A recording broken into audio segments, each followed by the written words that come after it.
ये कथा कहते हैं जब हिमालय पिघलता है तो गंगा प्रकट होती है, और जब शुकदेव जैसा कोई महापुरुष पिघलता है तो भागवत की गंगा प्रकट होती है। किसी महापुरुष का हृदय द्रवीभूत होकर के ग्रंथ के शब्दों के रूप में प्रकट होता है।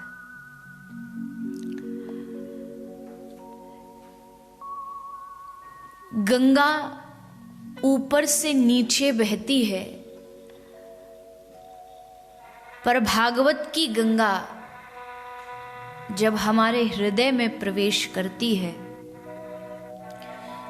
तो ये भागवत की गंगा हमारे समस्त जीवन के कल्मशों का नाश कर देती है। इसलिए जब राजा परीक्षित गंगा के घाट पर बैठे हैं एक आशा लेकर के कि कोई बुद्ध पुरुष, कोई महापुरुष आएगा और मुझे इस गिरते हुए दलदल से बचाएगा,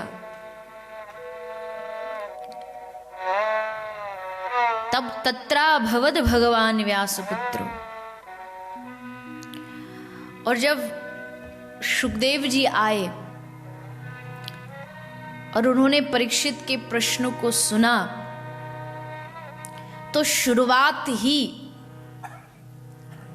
प्रथम श्लोक से की।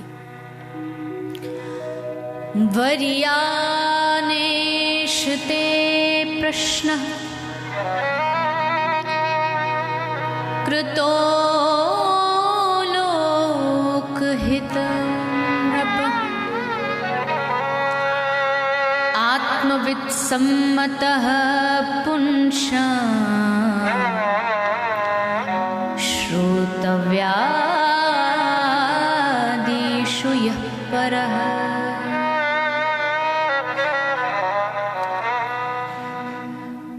जिस प्रकार एक शिष्य ढूंढता है कि उसको एक अच्छा गुरु मिल जाए, वैसे ही एक गुरु भी ढूंढता है कि उसे कोई सच्चा शिष्य मिल जाए। जितना सच्चा सद्गुरु प्राप्त होना मुश्किल है, उतना ही एक सच्चा शिष्य भी प्राप्त होना मुश्किल है। क्योंकि शिष्य बना नहीं जाता है, हुआ जाता है। बनने में गड़बड़ हो सकती है, पर शिष्य होने में कभी भी धोखा नहीं हो सकता। इसलिए शुकदेव जी ने जब राजा का प्रश्न सुना तो शुकदेव जी आनंदित हो गए और कहा कि जो प्रश्न तुम कर रहे हो ना, ये किसी राजा के शब्द नहीं लग रहे, लग रहा कोई राज ऋषि बोल रहा। तस्मात् भारत सर्वात्मा भगवान ईश्वरो हरिः श्रोतव्यः कीर्तितव्यश्च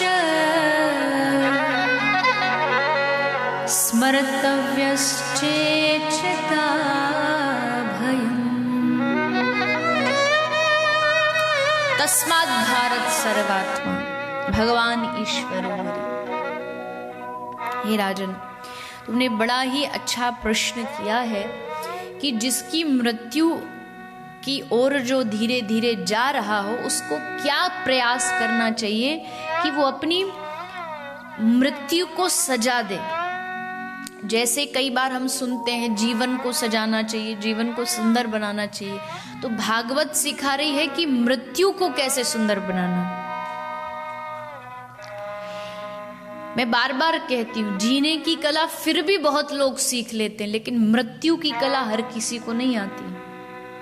हमारे शास्त्रों में तो ये लिखा है कि 50 के बाद, मीन्स आपकी जब एज 50 हो जाए, 50 के बाद आता है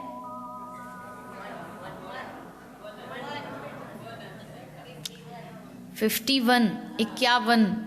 तो 1 मतलब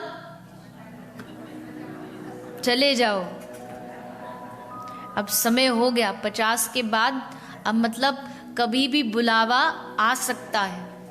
वन में जाने का मतलब क्या होता है? वन में जाने का मतलब कोई किसी प्रकार का कोई जंगल का नाम या किसी हिमालय का नाम नहीं है। भले घर में रहो, लेकिन आसक्ति जो है वो घर से, परिवार से थोड़ी सी कम हो जाए। आसक्ति का कम होना ही वैराग्य। किसी ने कहा, अरे महाराज ये छूटता नहीं है, तो किसी संत ने हंसते हुए कहा, अरे जब आसक्ति है तो जा भी सकती है। आई है तो मतलब अगर एंट्री का दरवाजा है तो मतलब वहां से एग्जिट भी होगी। अगर आसक्ति हुई है तो फिर जा भी सकती है। वो जाएगी कब? जब किसी सच्चे संत महापुरुष का आश्रय मिल जाएगा। तो वन जाने का मतलब कि आपका सबसे ध्यान हट जाए और अब मन केवल ठाकुर में लग जाए। मृत्यु आएगी, वन में क्या होगा? वन में कोई आपके साथ रहेगा नहीं, आप अकेले होंगे। मृत्यु होगी तो किसको याद करोगे? अब हम संसार में हैं, हॉस्पिटल में हैं, अंतिम सांसें चल रही, तो उस समय कौन याद आता है? बच्चे, बेटा, बेटी, फूफा, फूफी सब याद आते हैं। और फिर आजकल तो नया सिस्टम चल गया, वो गेट वेल सून के वो जाते ना वो भी लेके लोग पहुंच जाते हैं कि ये जल्दी हो जाइए ठीक। किंतु जब एकांत में होंगे तो एकांत में कोई दुख भी पड़ेगा, कोई शारीरिक कष्ट भी होगा, तो किसकी याद आएगी? अपने ठाकुर की याद आएगी।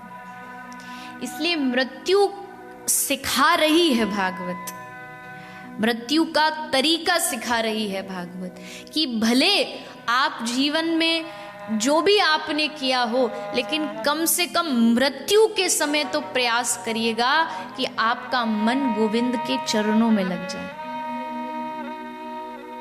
भक्त कहते हैं ना, हे प्रभु, बहुत सुंदर प्रार्थना है ये, हर किसी को करनी चाहिए। हे प्रभु इतनी कृपा कर देना मेरे ऊपर, इतना तो करना स्वामी, जब प्राण तन से निकले। क्या होना चाहिए? गोविंद नाम लेकर तब प्राण तन से निकले। और क्या इच्छा है? तो कहता है, श्री वृंदावन का वट हो, श्री यमुना जी का तट हो, श्री वृंदावन का वट हो, श्री यमुना जी का वट हो, और मेरा सांवरा निकट हो, जब प्राण तन से निकले। गोविंद नाम लेकर तब प्राण तन से निकले। कोई मर रहा है जब उसके माथे पर काल बैठा है, कोई मर रहा है जब उसके माथे पर माया बैठी है।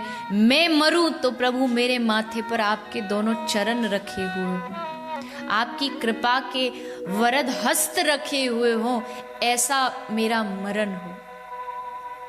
मैं आनंद से अंत समय में अगर जिव्या से राम निकल जाए तो इससे बड़ा तो मुक्ति और कोई नहीं हो सकती, इससे बड़ी मुक्ति कोई नहीं हो सकती। इतनी कृपा कर दो भगवान।